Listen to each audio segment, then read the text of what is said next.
Página de abertura. Do livro Caminho, Verdade e Vida, psicografado por Francisco Cândido Xavier, pelo Espírito Emmanuel.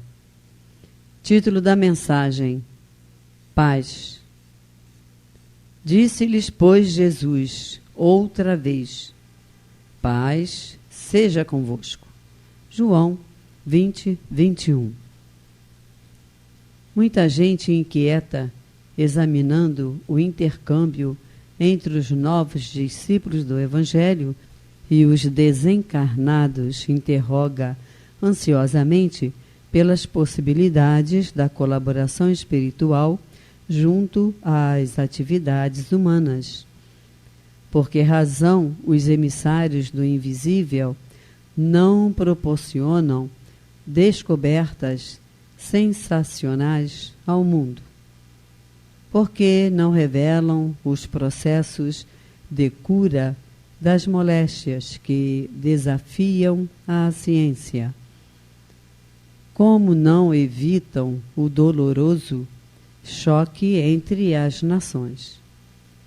Tais investigadores, distanciados das noções de justiça, não compreendem que seria terrível furtar ao homem os elementos de trabalho, resgate e elevação. Aborrecem-se comumente com as reiteradas e afetuosas recomendações de paz das comunicações do além-túmulo, porque ainda não se harmonizaram com o Cristo. Vejamos o Mestre com os discípulos quando voltava a confortá-los do plano espiritual.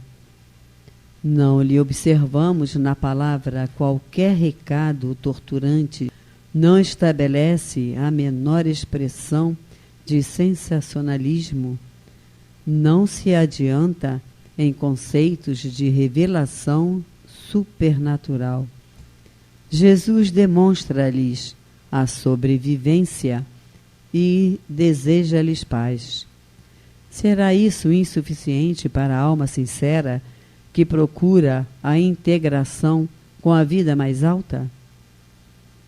Não envolverá em si grande responsabilidade o fato de reconhecerdes a continuação da existência além da morte, na certeza de que haverá exame dos compromissos individuais?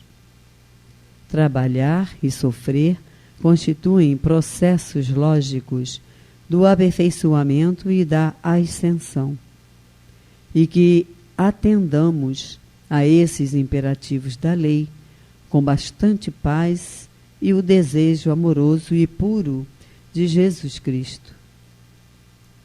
Esforcemo-nos por entender semelhantes verdades, pois existem numerosos aprendizes aguardando os grandes sinais, como os preguiçosos que respiram à sombra, à espera do fogo fátuo, do menor esforço. Emmanuel. E agora, a palestra. Olá, amigos e amigas do GEFA, e todos que nos acompanham no canal do YouTube e no Facebook do Grupo Espírita Francisco de Assis. Meu nome é Luiz Carlos Silva. Continuando o trabalho de divulgação da doutrina espírita através de áudios, hoje, dia 2 de agosto de 2020, iniciamos o estudo sequencial da obra O Evangelho segundo o Espiritismo, cujas postais ocorrerão sempre aos domingos. À guisa da gente entender, o histórico da obra, se situar melhor, a primeira edição francesa dessa obra foi publicada em abril de 1864, com o título Imitação do Evangelho segundo o Espiritismo. O texto que hoje conhecemos e utilizamos é o da terceira edição francesa da obra, que reformulou completamente as edições anteriores, suprimindo inúmeros trechos, acrescentando outros, alterando a redação de muitos e a numeração de vários parágrafos, como também modificando o próprio título da obra para o Evangelho segundo o Espiritismo. Tudo isso feito por Kardec, obedecendo e seguindo as orientações dos espíritos. Iniciamos o nosso estudo abordando o conteúdo da folha de rosto e o prefácio, né, da obra lançada pela 131ª edição, publicada pela Federação Espírita Brasileira, traduzida pelo Dr. Guilhom Ribeiro, né, com base na tradução, né, da 3ª edição francesa, que, como falamos, é que foi revista, corrigida e modificada por Kardec. Conforme o catálogo racional das obras para se fundar uma biblioteca espírita, não, ou seja, como se fosse um índice que Kardec publicou com todas as obras que nós devemos conhecer, devemos ler, devemos ter acesso, para que a gente entenda o Espiritismo, entenda a doutrina espírita, não? O Evangelho está lá relacionado lá também como uma dessas obras fundamentais. Não? Ele trata, dentro da doutrina, da sua parte moral, não? Que, segundo os livros dos Espíritos, né, na resposta à pergunta 629 do Livro dos Espíritos, diz respeito à regra de bem proceder, de distinguir o bem do mal, não? Com fundamento na lei de Deus. Então, o nosso Evangelho, que nós iniciamos o estudo hoje, ele é calcado o quê?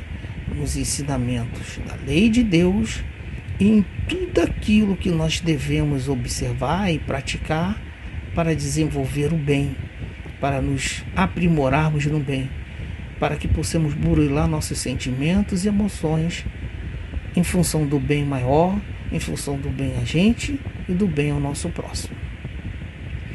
O título completo da obra é O Evangelho segundo o Espiritismo, a explicação das máximas morais do Cristo em concordância com o Espiritismo e suas aplicações a diversas circunstâncias da vida.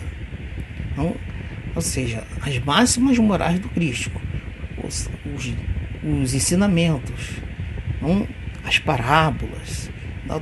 Todas aquilo que Jesus nos trouxe, não? Para o nosso desenvolvimento moral, trouxe e demonstrou, gosto sempre de enfatizar isso, em concordância com os princípios do Espiritismo, os princípios fundamentais, né? Que é a fé em Deus, a imortalidade da alma, a encarnação e a reencarnação, a nossa evolução.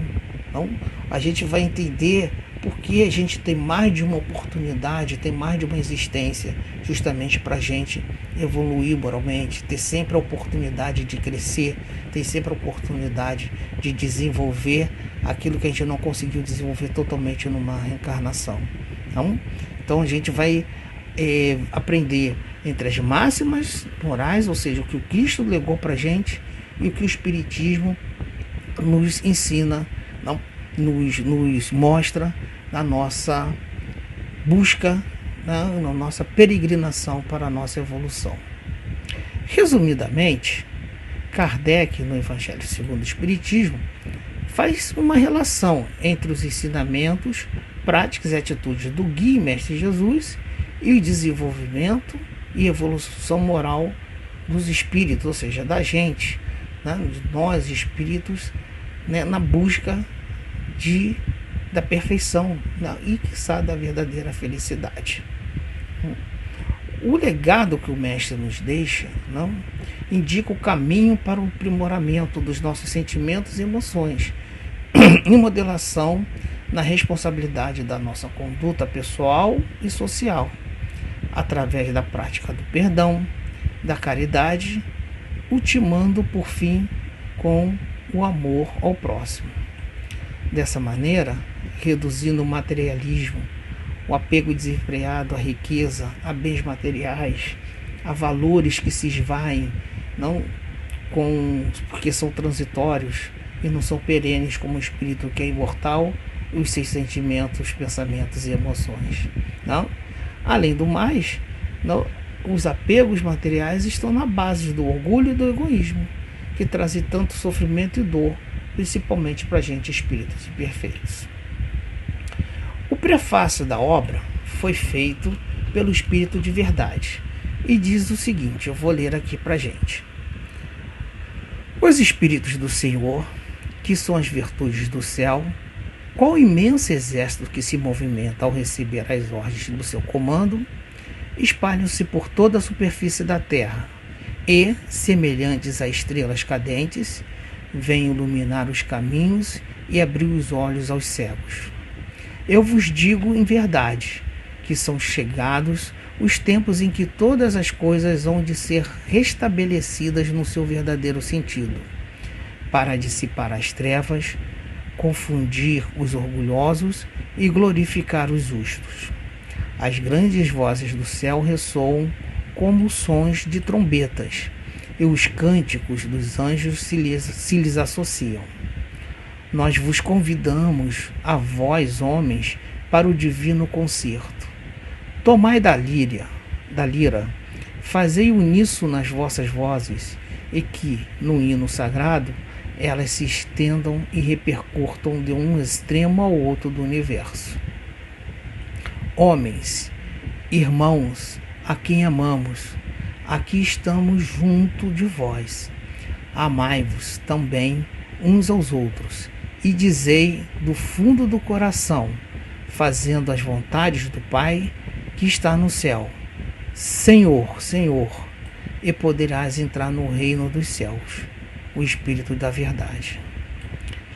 Estas palavras do Espírito de Verdade nos orientam para a importância do encontro de todos nós enquanto irmãos criados por um Deus misericordioso, soberanamente justo, bom, que nos enviou o guia e mestre Jesus para apresentar o Evangelho, que quer dizer a boa nova, a boa notícia do encontro, da autenticidade, do sentimento, do perdão, da caridade, enfim, do amor, ainda que imperfeito, mas de coração que podemos e nos esforçamos para praticar nas relações do nosso cotidiano, para com todos, tal como asseverou o Mestre aos fariseus: amareis a Deus de toda a vossa alma e o próximo como a vós mesmos.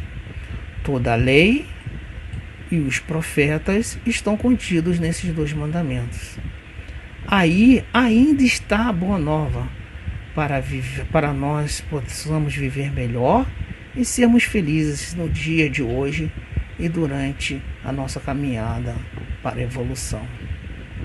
O Evangelho, ele é um grande código de ética, um grande código de moral, para que a gente possa saber dos nossos limites, do limite do outro, de saber se respeitar e respeitar o outro, né? De saber que nós temos limitações e potencialidades que os outros também têm.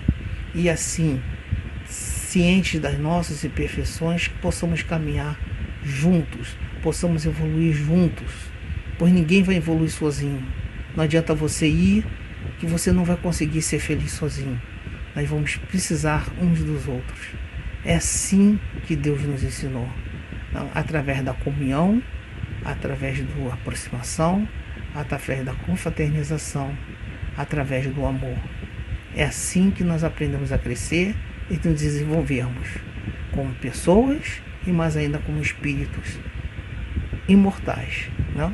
Na nossa caminhada, na nossa jornada, na busca da evolução, em busca do aprimoramento, em busca de ser um espírito puro e feliz um dia. Muita paz, bem e serenidade a todos. Graças a Deus.